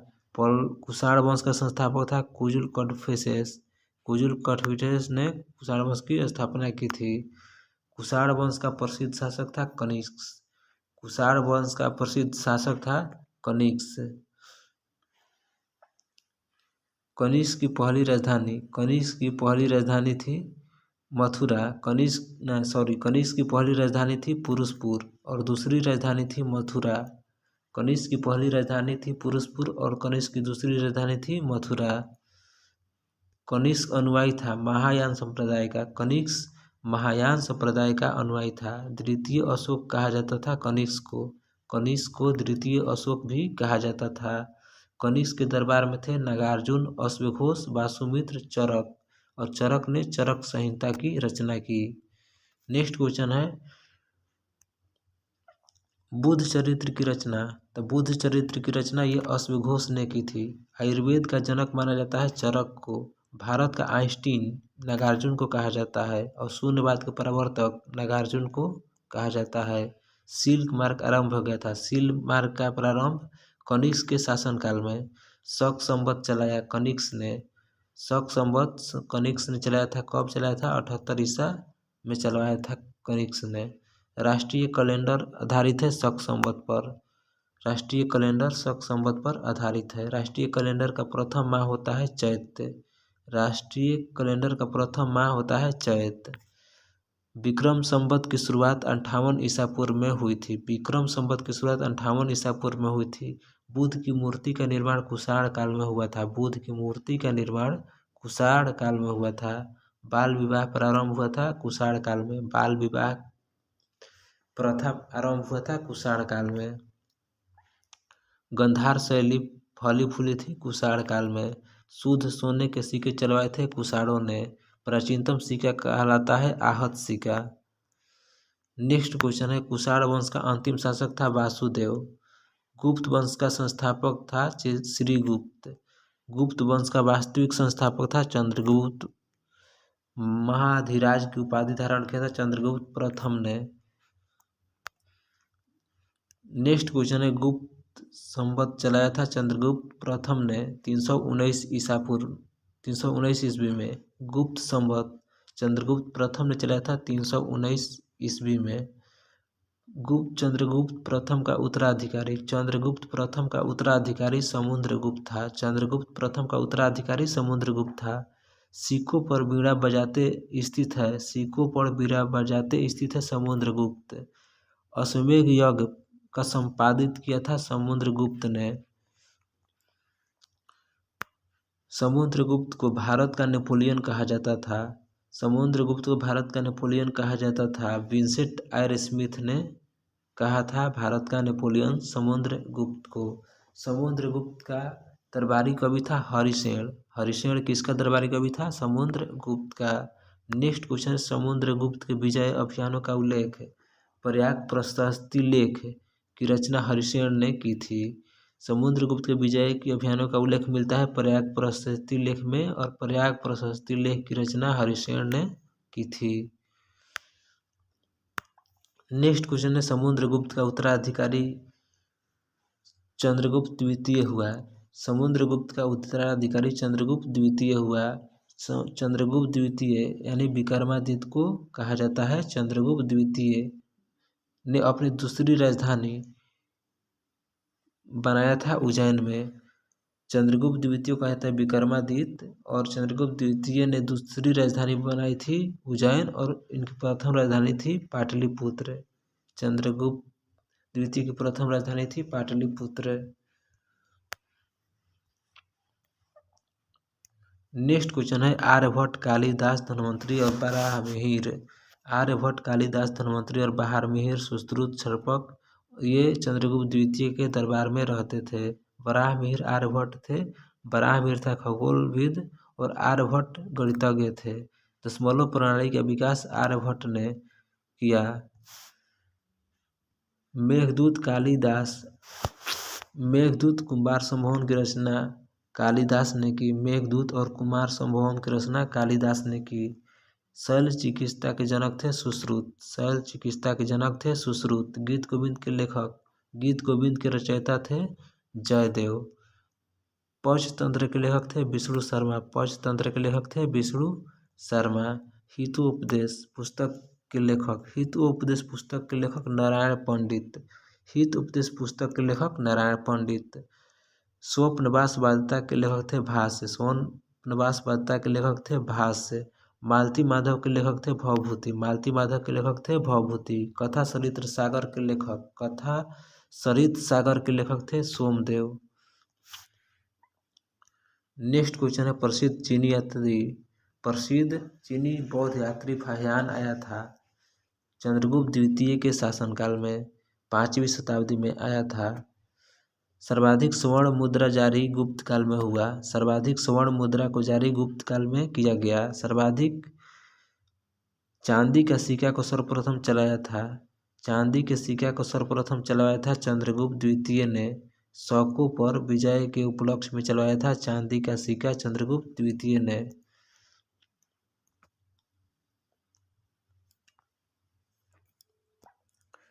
नेक्स्ट क्वेश्चन है महरौली के स्थित राजा चंद्र के लौह स्तंभ को किसने बनवाया था? तो लौह स्तंभ का निर्माण कराया था चंद्रगुप्त द्वितीय ने। चंद्रगुप्त द्वितीय का उत्तराधिकारी हुआ कुमारगुप्त। नालंदा विश्वविद्यालय की स्थापना किया था कुमारगुप्त ने। और नालंदा विश्वविद्यालय की स्थापना किया था कुमारगुप्त ने प्रथम शताब्दी में, 5वीं शताब्दी में गुप्त काल में किया था। और नालंदा विश्वविद्यालय को बख्तियार खिलजी ने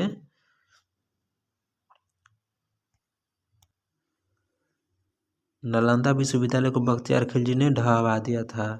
नालंदा विश्वविद्यालय किस धर्म का ज्ञान का महान केंद्र था? यह बौद्ध धर्म का महाज्ञान केंद्र था। नेक्स्ट क्वेश्चन है नालंदा विश्वविद्यालय को आग लगाकर नष्ट किया। नालंदा विश्वविद्यालय को आग लगाकर नष्ट किया बख्तियार खिलजी ने। कब किया था? 12वीं शताब्दी में। भारत का सबसे प्राचीन नालंदा विश्वविद्यालय है बिहार के नालंदा जिले के राजगीर में स्थित है। कुमारगुप्त प्रथम का उत्तराधिकारी स्कंदगुप्त। कुमारगुप्त प्रथम का उत्तराधिकारी स्कंदगुप्त। हूणों का आक्रमण हुआ था स्कंदगुप्त के समय। हूणों का जो आक्रमण हुआ था वो स्कंदगुप्त के समय हुआ था। सुदर्शन झील का पुनरुद्धार हुआ था स्कंदगुप्त के समय में। हूणों को पराजित किया था स्कंदगुप्त ने। हूणों को पराजित किया था स्कंदगुप्त ने। गुप्त वंश का अंतिम शासक था विष्णुगुप्त। गुप्त वंश का अंतिम शासक था विष्णुगुप्त। गुप्त काल की शासकीय भाषा थी संस्कृत। गुप्त काल की शासकीय भाषा संस्कृत थी। गुप्त काल में भूमि राजस्व दर उपज का 1/6 होता था। गुप्त काल में भूमि राजस्व दर उपज का 1/6। प्राचीन भारत का स्वर्ण युग गुप्त काल को कहा जाता है। प्राचीन भारत का स्वर्ण युग गुप्त काल को कहा जाता है। मंदिर बनाने की कला का जन्म, मंदिर बनाने की कला का जन्म गुप्त काल में हुआ। गुप्तकालीन रजत मुद्राएं कहलाती थी रूपक। गुप्तकालीन मुद्राएं रूपक कहलाती थी। गुप्तकालीन स्वर्ण मुद्राएं कहलाती थी दिनार। नेक्स्ट क्वेश्चन है पुष्यभूति या वर्धन वंश के संस्थापक पुष्यभूति। वास्तविक संस्थापक प्रभाकर वर्धन। प्रभाकर वर्धन का पुत्र राजवर्धन व हर्षवर्धन। प्रभाकर वर्धन का पुत्र था राजवर्धन और हर्षवर्धन।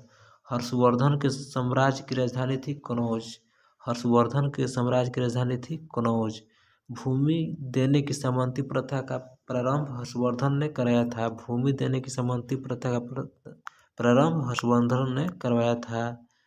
नेक्स्ट क्वेश्चन है चीनी यात्री हेन सिंह भारत आया था हर्षवर्धन के शासनकाल में 606 से 647 के बीच। हेनसांग द्वारा लिखित पुस्तक है सीयू के। यात्रियों में राजकुमार, नीति का पंडित और शाक्य मुनि किसे कहा जाता है? हेवेनसांग को। हेवेनसांग को कहा जाता है नीति का पंडित, यात्रियों का राजकुमार और शाक्य मुनि कहा जाता है हेवेनसांग को। हर्षवर्धन का दरबारी कवि था बाणभट्ट। बाणभट्ट किसका दरबारी कवि था? हर्षवर्धन का। हर्षवर्धन एवं कादम्बरी के रचयिता थे बाणभट्ट।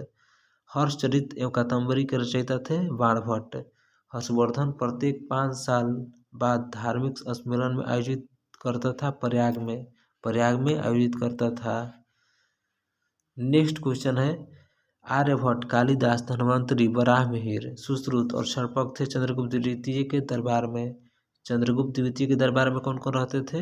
आर्यभट्ट, कालिदास, धन्वंतरि, वराहमिहिर, सुश्रुत, सर्पक। नेक्स्ट क्वेश्चन है वराहमिहिर और आर्यभट्ट ये खगोलविद और गणितज्ञ थे। दशमलव प्रणाली की शुरुआत आर्यभट्ट ने की थी।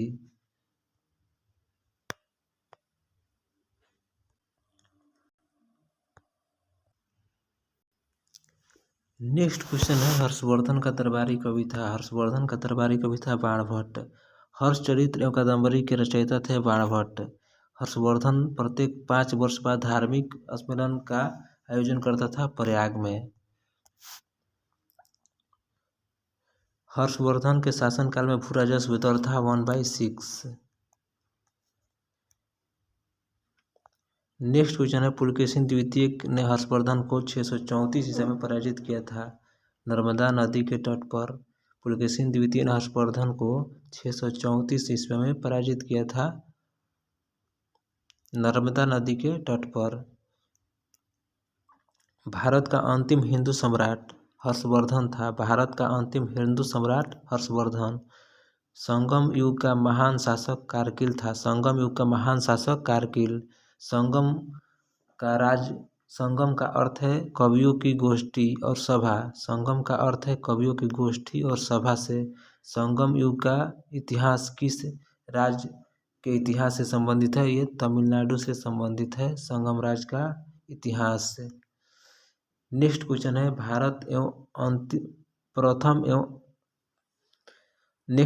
प्रथम एवं तृतीय संगम हुआ था मदुरई में। प्रथम एवं तृतीय संगम हुआ था मदुरई में। द्वितीय संगम हुआ था कपाटपुरम। द्वितीय संगम कपाटपुरम में हुआ था। प्रथम संगम के अध्यक्ष थे अगस्त्य ऋषि और द्वितीय संगम के भी अध्यक्ष थे अगस्त्य ऋषि और तृतीय संगम के अध्यक्ष थे नकीर। तीनों संगमों का आयोजन किया गया था पांड्य राजाओं के संरक्षण में। तीनों संगमों का आयोजन किया गया था पांड्य राजाओं के संरक्षण में। नेक्स्ट क्वेश्चन है संगम साहित्य के किन तमिल प्रदेशों का विवरण प्राप्त होता है? संगम साहित्य के किन तमिल प्रदेशों का विवरण प्राप्त होता है? ये चोल, चेर और पांडे। चोल, चेर और पांडे ये तीनों को हम संगम साहित्य में देखते हैं। चोल राज्य का प्रमुख शासक था कारकल। चोल राज्य का प्रमुख शासक था कारकल। पुरी के जगन्नाथ मंदिर नागर शैली का, पुरी का जो जगन्नाथ मंदिर है वो नागर शैली का निर्माण करवाया था अनंत वर्मन चुडगंग ने किया था पुरी के जगन्नाथ मंदिर का निर्माण। नेक्स्ट क्वेश्चन है भुवनेश्वर में लिंगराज मंदिर का निर्माण करवाया था। भुवनेश्वर में लिंगराज मंदिर का निर्माण करवाया था सोमवंशी राजा यतीत केसरी ने। भुवनेश्वर में लिंगराज मंदिर का निर्माण करवाया था सोमवंशी राजा याति केसरी ने। कोणार्क के सूर्य मंदिर ब्लैक पेगोडा को बनवाया था नरसिंह देव प्रथम ने। कोणार्क के सूर्य मंदिर ब्लैक पेगोडा से को बनवाया था नरसिंह देव प्रथम ने। कब बनवाया था? 13वीं शताब्दी में बनवाया था। नेक्स्ट क्वेश्चन है तिरुपति मंदिर कहाँ स्थित है? तिरुपति मंदिर स्थित है आंध्र प्रदेश में। तिरुपति मंदिर आंध्र प्रदेश में। अंकोरवाट का विष्णु मंदिर कंबोडिया में स्थित है। अंकोरवाट का विष्णु मंदिर कंबोडिया में स्थित है। नटराज मंदिर स्थित है चेन्नई में। मीनाक्षी मंदिर स्थित है मदुरई में। पांड्य वंश की राजधानी थी मदुरई। नेक्स्ट क्वेश्चन है पल्लव वंश का संस्थापक था सिंह विष्णु। पल्लव वंश का संस्थापक सिंह विष्णु था। पल्लवों की जो राजधानी थी वो कांची में थी और तमिलनाडु में। महाबलीपुरम के रथ मंदिर जो सप्त पैगोडा का निर्माण पल्लव शासक नरसिंह वर्मन प्रथम ने करवाया था। महाबलीपुरम के रथ मंदिर का निर्माण नरसिंह वर्मन प्रथम ने। कांची के कैलाश मंदिर तथा महाबलीपुरम के तट मंदिर का निर्माण नरसिंह वर्मन द्वितीय ने करवाया था। कांची के कैलाश मंदिर तथा प्रथम तथा महाबलीपुरम के तट मंदिर का निर्माण नरसिंहवर्मन द्वितीय ने करवाया था। पल्लव वंश का अंतिम शासक था अपराजित। पल्लव वंश का अंतिम शासक था अपराजित। नेक्स्ट क्वेश्चन है, चालुक्यों की 3 शाखाएं थी। चालुक्यों की 3 शाखाएं थी, कल्याणी, चालुक्य वातापी, चालुक्य वेंगी और चालुक्य। नेक्स्ट क्वेश्चन है, वातापी के चालुक्य का संस्थापक था जयसिंह। वातापी के चालुक्य का संस्थापक था जयसिंह। वातापी बादामी चालुक्य, वातापी के बादामी चालुक्य की राजधानी थी वातापी और इसका महान शासक था पुलकेशिन द्वितीय। पुलकेशिन द्वितीय संबंधित जानकारी मिलती है रवि कीर्ति के एहोल अभिलेख कर्नाटक से। पुलकेशिन द्वितीय को हराया था नरसिंहवर्मन प्रथम ने। वातापी और बादामी के चालुक्य वंश का अंतिम शासक था कीर्तिवर्मन। वेंगी के चालुक्य वंश का संस्थापक था विष्णुवर्धन। वेंगी के चालुक्य वंश का संस्थापक था विष्णुवर्धन। विष्णुवर्धन की राजधानी वेंगी आंध्र प्रदेश में है। होयसल वंश का संस्थापक था विष्णुवर्धन। होयसल वंश की राजधानी थी द्वार समुद्रम। द्वार समुद्रम किसकी राजधानी थी? होयसल वंश की। नेक्स्ट क्वेश्चन है, द्वार समुद्रम का अन्य नाम था हेलीब्रीड। द्वार समुद्रम का अन्य नाम था हेलीब्रीड जो कर्नाटक में स्थित है। होयसल वंश अंतिम शासक था बलाल थिरी। होयसल वंश का अंतिम शासक था बलाल थिरी। राष्ट्रकूट वंश का संस्थापक था दंती दुर्ग। राष्ट्रकूट वंश का संस्थापक था दंती दुर्ग। राष्ट्रकूट वंश की राजधानी थी मानखेत। राष्ट्रकूट वंश की राजधानी थी मानखेत। एलोरा व एलिफेंटा का निर्माण राष्ट्रकूटों ने करवाया था। एलोरा और एलिफेंटा का निर्माण राष्ट्रकूटों ने करवाया था। नेक्स्ट क्वेश्चन है, गुर्जर प्रतिहार वंश का संस्थापक। गुर्जर प्रतिहार वंश का संस्थापक था नागभट्ट प्रथम। दिल्ली नगर की स्थापना ये तोमर अंगपाल ने 11वीं शताब्दी में की थी। दिल्ली नगर की स्थापना अंगपाल तोमर ने 11वीं शताब्दी में की थी। नेक्स्ट क्वेश्चन है, गुर्जर प्रतिहार वंश का अंतिम शासक। तो गुर्जर प्रतिहार वंश का अंतिम शासक था यशपाल। गढ़वाल वंश का संस्थापक था चंद्रदेव। गढ़वाल वंश का संस्थापक चंद्रदेव। गढ़वाल वंश का अंतिम शासक था जयचंद। गढ़वाल वंश का अंतिम शासक जयचंद्र। और 1194 में जयचंद ने चंदावर के युद्ध में जयचंद्र को मार डाला था। 1194 में चंदावर के युद्ध में जयचंद को मार डाला था। किसने मार डाला था? यह मोहम्मद गौरी ने। 1194 के चंदावर के युद्ध में जयचंद को मार डाला था मोहम्मद गौरी ने। नेक्स्ट क्वेश्चन है, चौहान वंश का संस्थापक था वासुदेव। चौहान वंश का संस्थापक वासुदेव। अजमेर नगर की स्थापना एवं अपनी राजधानी बनाया था। तो अजमेर नगर की स्थापना अजय राज द्वितीय ने किया था और इसकी अपना राजधानी बनाया था। चौहान वंश का अंतिम शासक था पृथ्वीराज द्वितीय।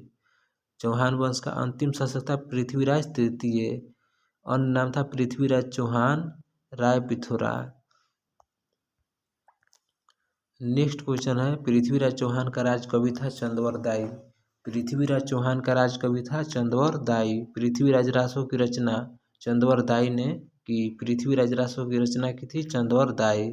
पृथ्वीराज चौहान ने मोहम्मद गौरी को हराया था 1191 के तराइन के प्रथम युद्ध में।